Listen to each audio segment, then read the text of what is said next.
بسم الله الرحمن الرحیم. سلام و ادب و احترام دارم خدمت شما بینندگان و همراهان همیشگی پایگاه تلویزیونی میارجل. امیدوارم هر جا که هستید حال و احوالتون خوب باشه و روزگار هم بر وفق مرادتون باشه.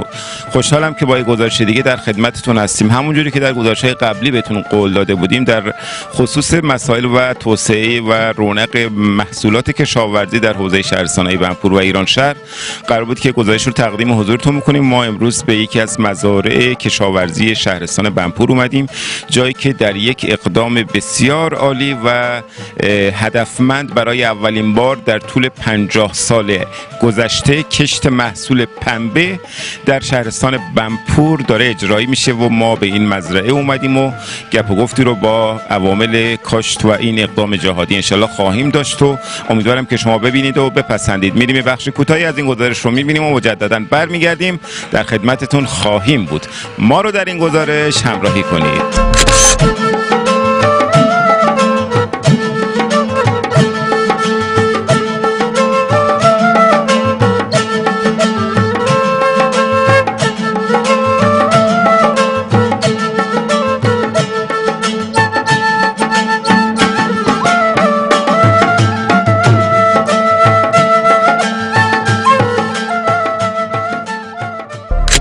خدا قوت، خسته نباشید و اقدام خیلی ارزشمند و بزرگی هستش و اصلا بفرمایید که چی شد که اصلا کشت پنبه در این منطقه و اصلا استارتش از کجا و چه منفعتی اصلا برای این منطقه داره؟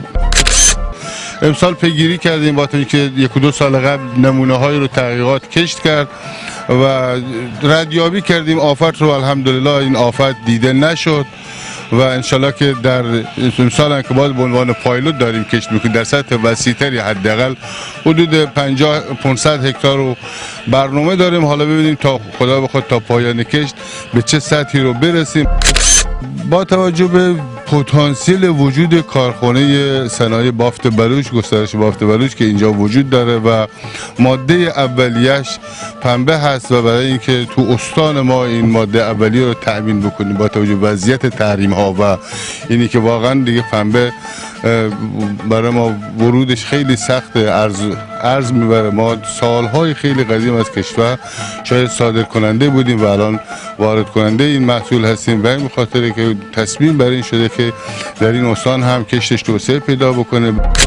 من یک توضیح مختصری هم بدم. همونجوری که آقای مهندس فرمودن، کارخانه بافت بلوچ که در حوزه سیستان و بلوچستان و در حوزه شهرستان ایرانشهر داره سالهاست فعالیت میکنه، در سالهای گذشته حالا بنا به هر دلایلی خیلی رونق نداشت، اما امسال و در 1-2 سال اخیر که چرخهای اقتصادی این کارخانه هم به هر حال شروع به کار کرده، با کاشت محصول پنبه در حوزه خود شهرستان های ایرانشهر و جاهایی که به هر حال کارشناسای این طرح دارن انجام میدن، بخش اعظمی از نیازهای خود این کارخانه هم همونجور که آقای مهندس گفتن انشالله تأمین خواهد شد و آقای مهندس قطعا در بحث اشتغال هم این طرح کشت پنبه خیلی میتونه اینجا کمک بکنه. نظر شما در این مورد اگر بفرمایید. این محصولی رو که ما داریم میکاریم انتظار اینه که حداقل حالا این پنبه‌ای که امروز کشت میشه، دوستانی که میگن این پتانسیل تولید تا 8 تا 9 تن عمل کرده، ما اگر 5 تن هم در هکتار عمل کرده وش بگیریم، در هر هکتار ما به طور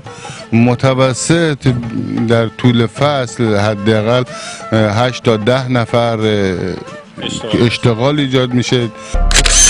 هم اشتغالی که سر مزرعه، هم در زمان برداشت اشتغالای فصلی و در زمان مراحل داشت اشتغالای فصلی و هم اشتغالی که در کارخانه و بسای فرآوری و پنبه پاک‌کنی پیش میاد با ازای هر هکتار 8 تا 10 نفر که اگر این سطح در سطح 400-500 هکتار و بیشتر از این بشه اشتغال خیلی خوبه.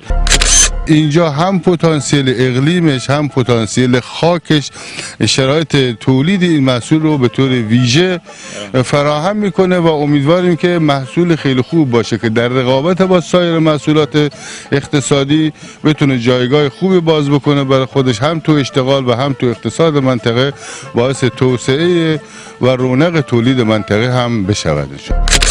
خب امیدواریم که از دیدن این گزارش هم استفاده کافی رو برده باشید. قطعاً کاشت محصول پنبه میتونه تحول و رونق بسیار بالایی رو در حوزه کشاورزی و اقتصادی برای منطقه فراهم بکنه و امیدواریم که کاشت و برداشت این محصول در منطقه انشالله با موفقیت انجام بشه و شاهد گردش چرخهای اقتصادی کارخانه بافت بلوچ هم به واسطه این حرکت در سطح منطقه و استان سیستان و بلوچستان باشیم. ممنونیم از اینکه ما رو در این گزارش همراهی کردید.